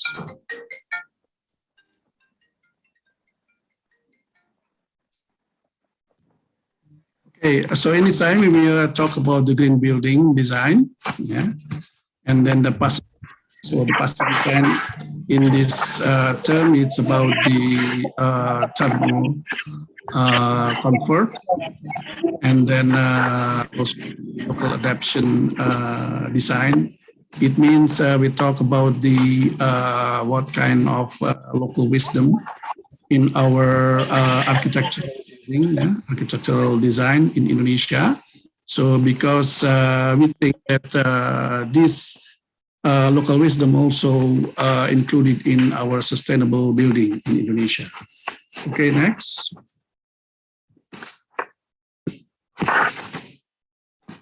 Okay, we talk about the green building. Next. So what kind of green buildings? So the green buildings in our understanding is about the saving energy, water, and other resources. So this is the topics of the green buildings. So so many ways to do the saving energy and water. So that's why all of these regulations in the green building. So we talk about this kind of saving energy, water, and other resources. Okay, next. So this is the regulation about the green building in Indonesia. So we start on 2002. At that time, we have the law of for our buildings. Yeah. So can you see? We construct the buildings more than 100 years ago. Yeah. And then after Independence Day, more than 50 years. But we just have the law of the building start from 2002. But this is start for us, especially for the worker and then the stakeholders in building structures. And then finally, we have in 2021. So this is Ministry Regulation of Public Works and Housing. This is the ministry decree about the performance assessment of green buildings. So this regulation starts from the 2016 or 2015. We start for talking about the green buildings, and then as you know, we have a new law. So what we call the Undang-Undang Kerja. So this is, everybody knows about the Omnibus Law before. So the product of the Omnibus Law is the Undang-Undang Cipta Kerja. So it means we talk about the infestation, and we revise all of our law in this time. So we can say thank you for all stakeholders, because in this year we can finish our law and also the ministerial regulation and then the government regulation. Okay, next. So this is the technical standard about the green. So we can say which one building that have the mandatory for the buildings, for the green buildings, and then which one building just recommended. So we can say the mandatory, it depends on the area of the buildings. So you can see the regulation because it's already published. And then if we talk directly about the flat, about the vertical housing, especially for the public housing. So the common sense is we have the housing with unit in one buildings. So no mixing function for our buildings. And then we just have 300 till 7 meters square of the area of the buildings. So that's why in this class, so we just have do the green buildings requirement, not for the mandatory, but we can do if we want to. So this is the condition for our flats. Okay, next. So as we know, the stepping process of the building is programming and then the designing, construction, utilization, and finally demolition. So if we talk about the green in this stepping process, so we can say 3 stages. Okay, next. So divided the green building in the technical design. So this is assessment. We have assessment for this, only for checking that the design is already say about green or not. And then another stage is when the building under construction. Sorry, next, before, okay. So in this under construction also we do the assessment. So this is have to the process in green, yeah, the behavior of the worker, and then the supply chains, the materials. So we assess the distance of the materials, resources, something like that. So we have this assessment. So in 3 categories and 10 criteria, and then we put some value, and then we can say what level of the green in the construction stage, and also the utilization. So when already used, and then the building ongoing on operational. So also we have the assessment for assess so what level of green of these buildings. Okay, next. So this is the implementation examples. So we have to construct what we call the polytechnic dormitory for the students. And then we have 2 towers, and every tower is about 8 stories high. And then in every towers, we only have 7,000 square. So this is the categorized, not the mandatory, yeah, but this is for us, we're doing some aspect or some categories of green to put in this building. So if you can see this building, so in the middle of the building, yeah, there's splitting or different line of the facade. Yeah, so this is we designed to splitting to make this building not on the box, for example. So it means this is to catch the wind. Yeah, maybe Kubota Sensei will interest with this shape, and you can make it a model to testing in the wind tunnel. Yeah. So it means when the wind strike to this facade, and then the wind will going into the buildings. Yeah. So that's the idea. And also we put the photovoltaic panel, yeah, in the rooftop. And this is a special solar panel, because the solar panel is also have the function as the roof. So the worker can walking on the solar panel when they construct this roof.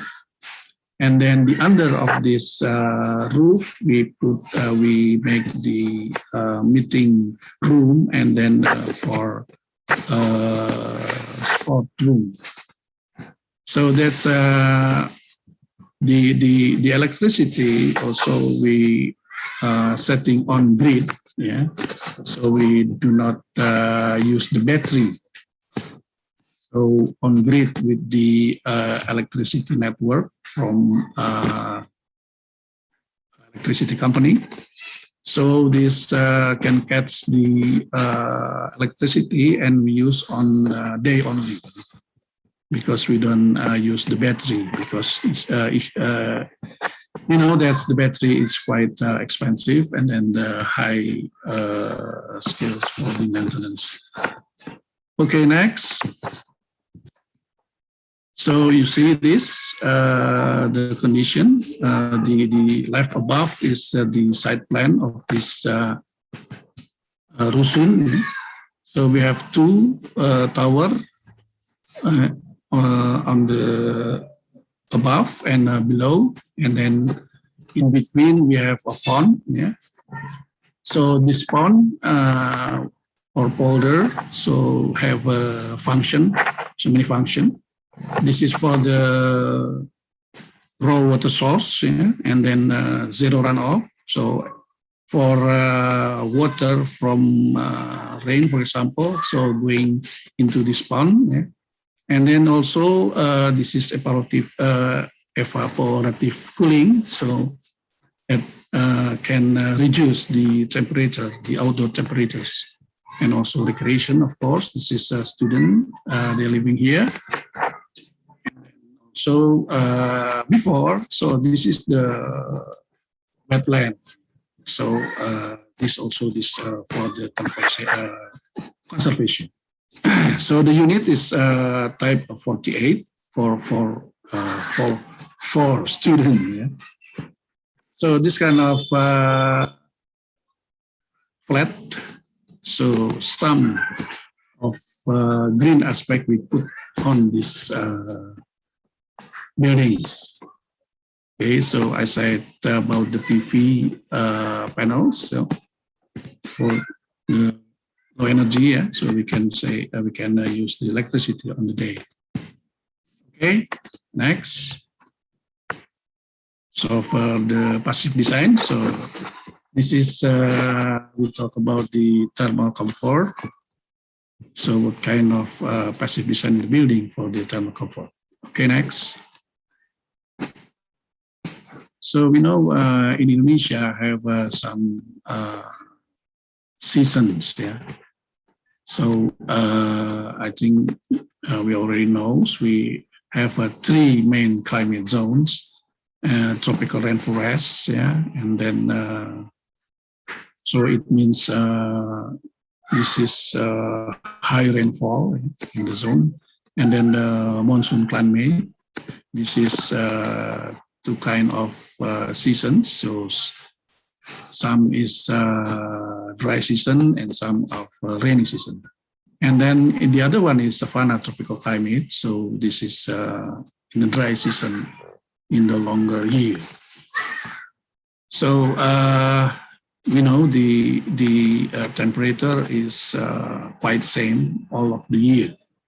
Okay, next.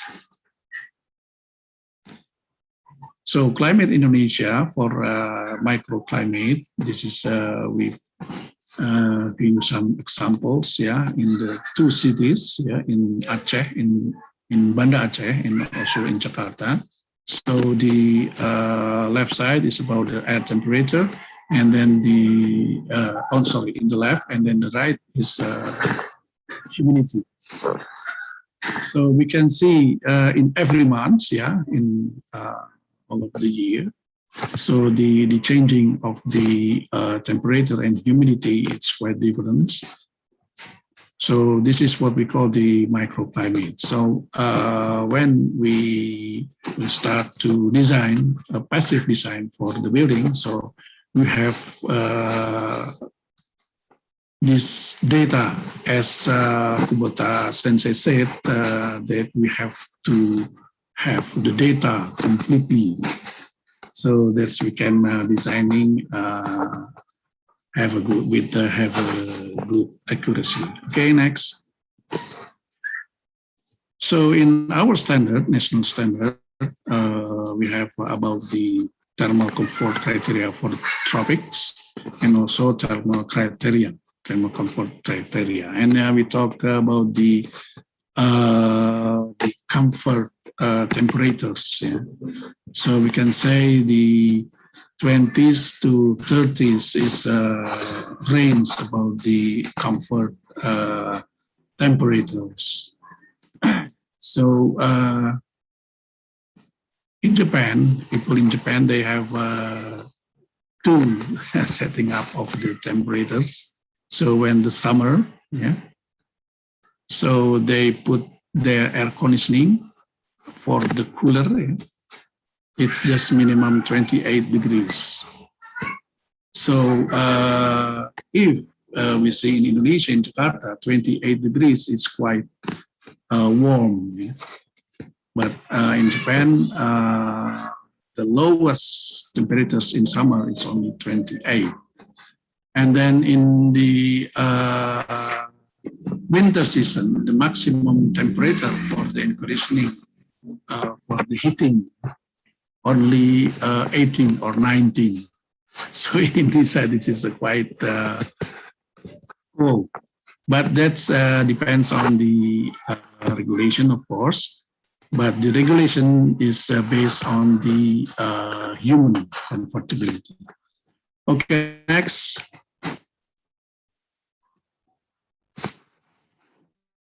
So this is about the passive design principles. So this is Kubota Sensei already explained to you about the how the winds get into the buildings and how to get out from the buildings. Yeah. So this is depend on the shape of the building, and then of course the ventilation, yeah, and the size, and then the position of the buildings. Okay, next. So this is for the spatial for the buildings, building shapes. So we can see you can see this one. So which one the room, the size of the rooms, and then the positions and the better positions, and also the we know the building is very complicated, yeah. So because we have to thinking about the evacuation ways when fire happen and everything. So this is we have to make some optimization for all. Okay, next. So if we talk about the past building, so in the buildings, yeah, especially, so we can say the first is the wall. What kind of the materials? Because the radiation of the suns, it can be make the cell inside the buildings will be increase or decrease. So this is the examples we already try to construct. Yeah. So the kind of the wall. So you can see there's isolation, and then we put the GRC or the cement plate, and then we can use the clay brick, yeah, as a conventional buildings. And then now, so for these bricks, we use the aerated bricks, yeah, or we call in bahasa Indonesia bata ringan. Okay, next. So this is the kind of ventilation. So we talk about the location, yeah, and then also the kind of the shape of the ventilation, yeah, the active ventilation or the passive ventilation. Okay, next. Also the balcony, yeah, see inside the building or get into outside.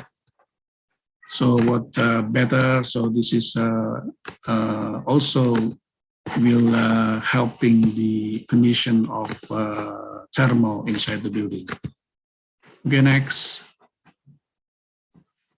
So this is roof and ceiling. This is the important things, because we know that the Indonesia sun will be shine all the year. So this is the first media to reducing the thermal. Yeah? So some of system, yeah, of the roof, what kind of the outside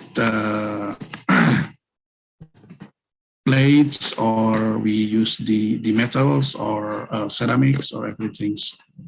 So we thinking about the shade. So how the shade will be happen, and then it will be also the reducing the thermal inside. Okay, next. So inside also we try to introduce the ceiling fan. Why this is ceiling fan? Because for putting the air conditioning, AC, Indonesia, of course, only for the cold air, but this is, we know this is quite expensive. Yeah. So we put this ceiling fan to help reducing the thermal inside. Okay, next. And then we talk about the water resource. So in our flats, we try to always use the water from the companies. Yeah, it means from the processing water, not getting the groundwater, because this is make our land will be subsidized, because when the water is empty, so the soil will be going down. And then also we introduce what we call the rain harvesting. Yeah?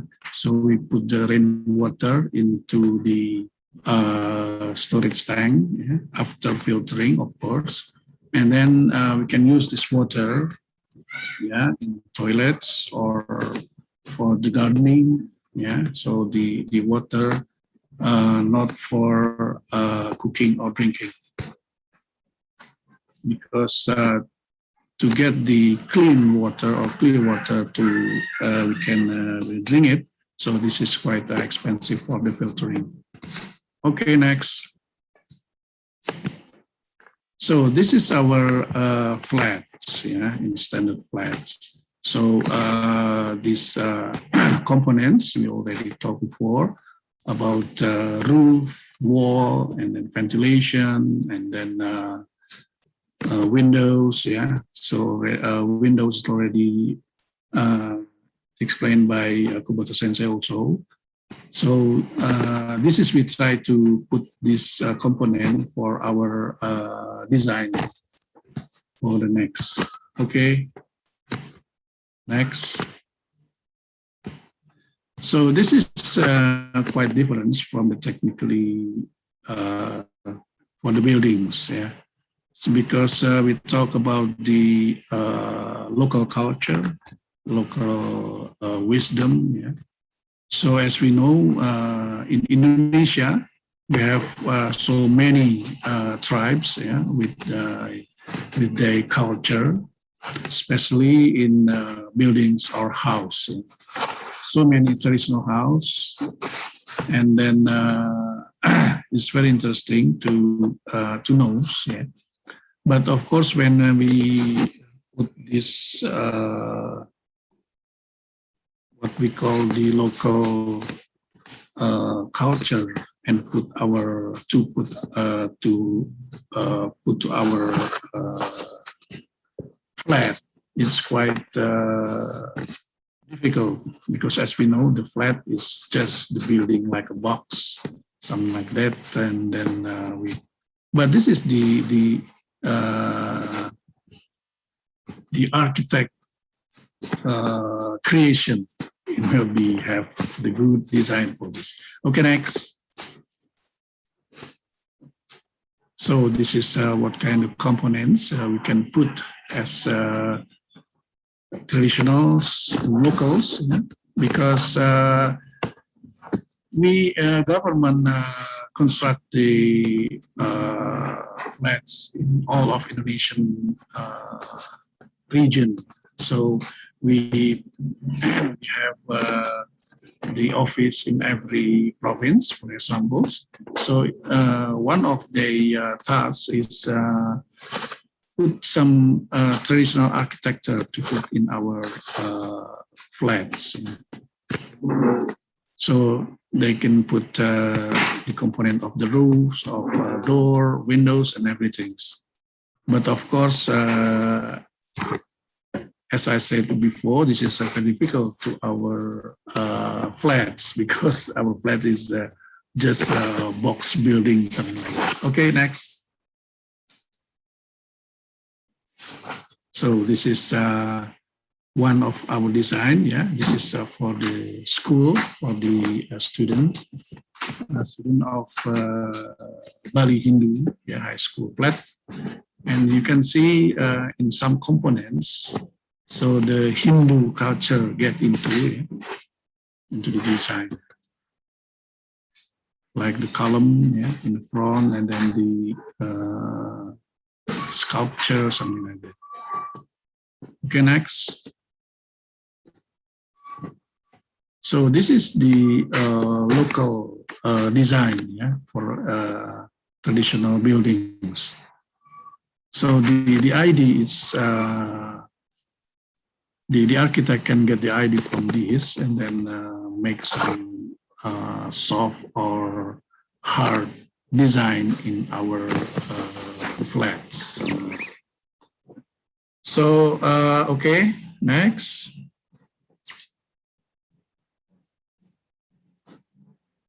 So this is the details, yeah, from the student dormitory for the Bali Hindu Bali regions school, and then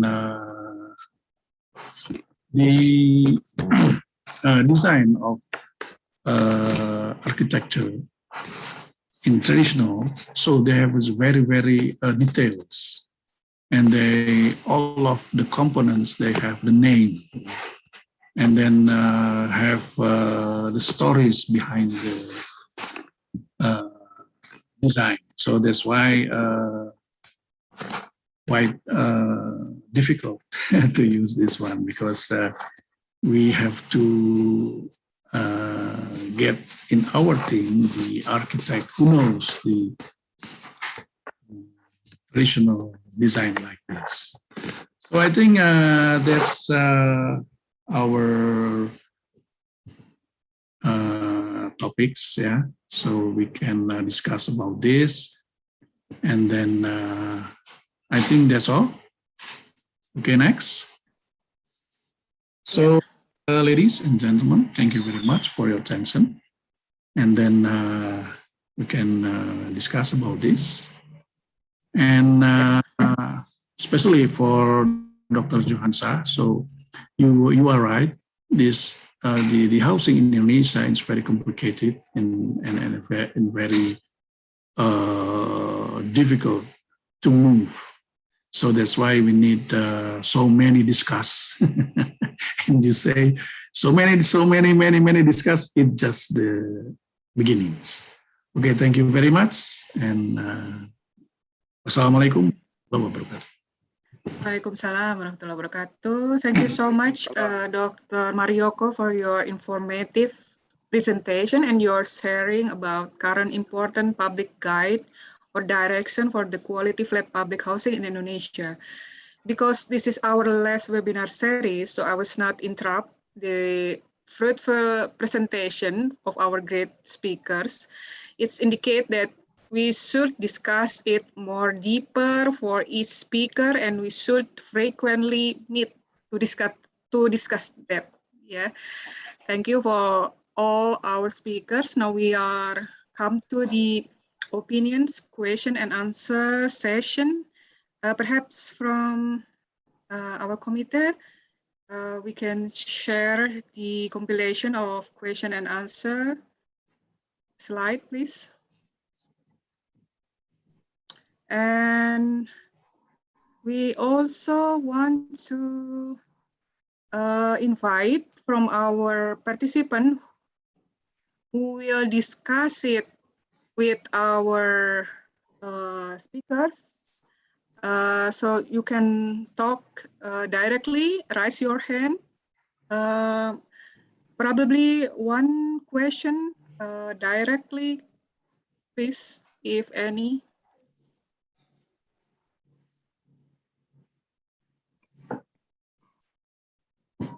Allis, maybe one of the participants that asked question from the chat can directly ask. Okay. There is one question from Kevin Muhammad Oktavarel. Assalamualaikum Pak Maryoko. This is the question for our last speaker, Pak Maryoko. Thank you for your insightful presentation. I have a question. Or maybe Kevin, you will speak the question directly, please. I'll invite Pak Kevin or Kevin, yeah, our student. Kevin, please. Can you hear me? Okay, test. Okay, please, Kevin. Assalamualaikum warahmatullahi wabarakatuh. Waalaikumsalam. Good afternoon. I'd like to ask Pak Maryoko. Thank you for your insightful presentation. I have a question related to public housing.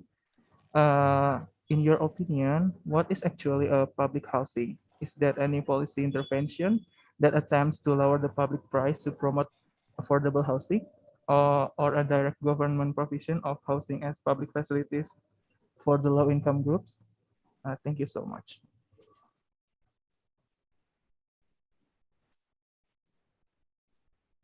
Okay, Pak Maryoko, please. Okay. You can answer that. Okay. So this is the same question with Dr. Jehansyah, right? So what is the... If it related. Our term is MBR, ya, masyarakat berpenghasilan rendah or low income people. So in the base of the regulation from the governments, and then for this our housing, especially for this kind of MBR, right? So since the law of the Rusun or the flat in 2011, we already talk about this. So we talk about what we say keseimbangan, or when the private construct one house, it means they have to construct two the simple house and then three of the more simple house. So this is the regulation, but it's very difficult to implement it. Yeah, because so many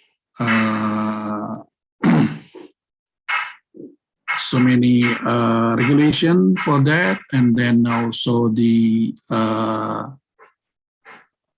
what we call the importance in every sides for every stakeholders.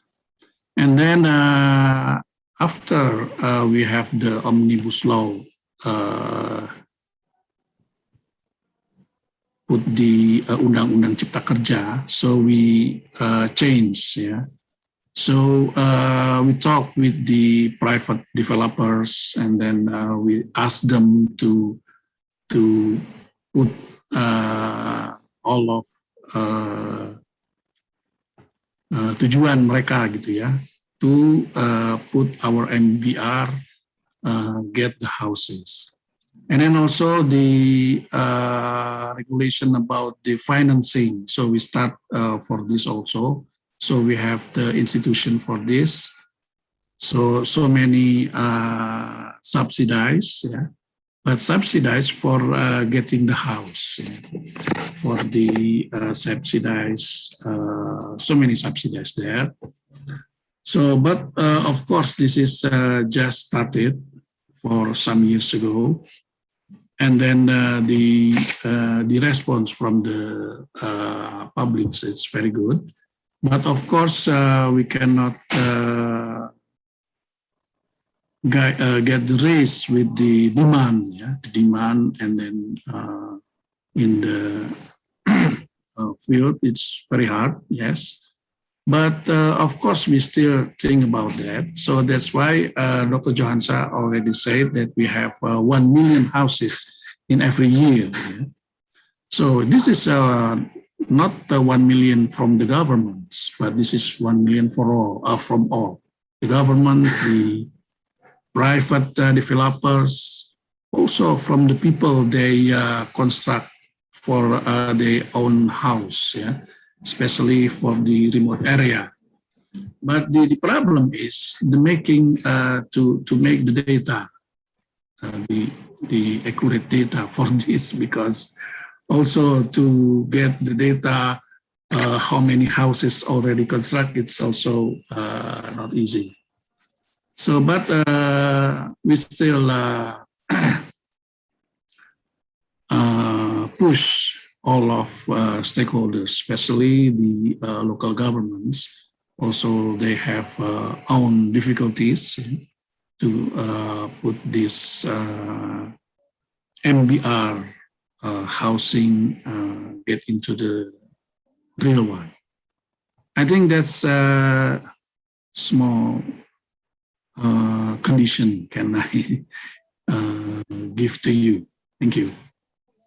Yeah, thank you, Pak Maryoko, Hadi, and also there are some answer from Pak Jehansyah Siregar in the chat box, I think, and because of our limitation time, so I would like to conclude some of our discussion this evening. There are some conclusions regarding to sustainable design strategy. Professor Tetsu have emphasized about the environmental management for building or public housing, especially for hot climate, such as major area in Indonesia to achieve quality living. And Dr. Jehansyah Siregar have also criticized with high tension, as usually we know him as a housing policy activist, some lesson learned from Japan and Singapore context to achieve affordable housing for their citizens, especially for low-income people, and give us some hints about potential application for Indonesia urban context. And Dr. Maryoko have presented the development of public flat housing in Indonesia and some achievement and challenges for public housing provision in Indonesia, especially in urban context. Our three speakers give us alternative point of view to achieve resilient housing development from environmental or climate management, from supply or provision management, and from public governance management. These three perspectives represent the main interest subject in housing development, and we can see the similar tendency or potential integration interest in this webinar. This example common tendency is the urgency of people or humanized center, especially for low or middle income people, to deliver accommodation through deep understanding of people, thermal comfort, for example, people level of affordability and people basic level services. The next similarity tendency is the urgency to understand local Indonesia urban context, such as housing stakeholder, to achieve public housing sustainability. Hopefully, the integration of this perspective today will give us better understanding, and hopefully we can contribute together for better future housing development in Indonesia. That's all for the conclusion. We thank you very much for our three speakers who gave us such interesting, fruitful, and informative learning. And thank you so much for all our audience for the discussion until the last agenda and also our committee. I will give back for closing session to our MC, Mrs. Fatina. Have a nice weekend, everyone. Thank you. Thank you so much, Dr. Allis, for hosting such very interesting discussion. As you said, hopefully it will complete our knowledge that we gained throughout the webinar series around the topic of technology and human settlement. It's already Maghrib here in Bandung. Finally, we are coming to the end of our today's webinar. So I invite you all to open your camera and show your smile because we are going to have a photo session with the speaker. While waiting for everyone to open the camera, I have some announcement. First, as a reminder, we are approaching to our main event, the HABITechno International Conference on November 11. So we invite you all to participate on the main event. Second, for those who need e-certificate, can register through the link written in the chat box. And the third, for further information about HABITechno5, please visit our website. Okay, so I hope. Oh, okay. So the last, this is information about the registration fee. There are 3 different types of registrations. You can read the detail in our website also. All right. I hope everyone is already ready. Mr. Dibya, would you please conduct the photo session? Okay, thank you, Bu Fatina. Please, everyone, put your camera on. Okay, I will start with the first page.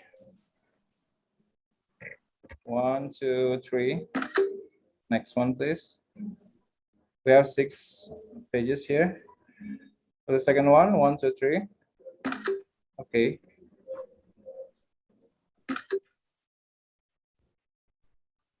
All right, finish, Ibu Fatina. Okay. Once again, thank you so much for all the participants and the speaker, and also PSUD, Pusat Studi Urban Design, for supporting this last webinar series. As the master ceremony, I thank you all for all your enthusiasm throughout this webinar series. And see you on the main event, November 11th. Goodbye. Assalamualaikum warahmatullahi wabarakatuh. Thank you so much. Waalaikumsalam warahmatullahi wabarakatuh. Arigato. Thank you. Kubota Sensei, thank you very much. Pak Maryoko, thank you very much. Kubota Sensei, arigato. ありがとうございました。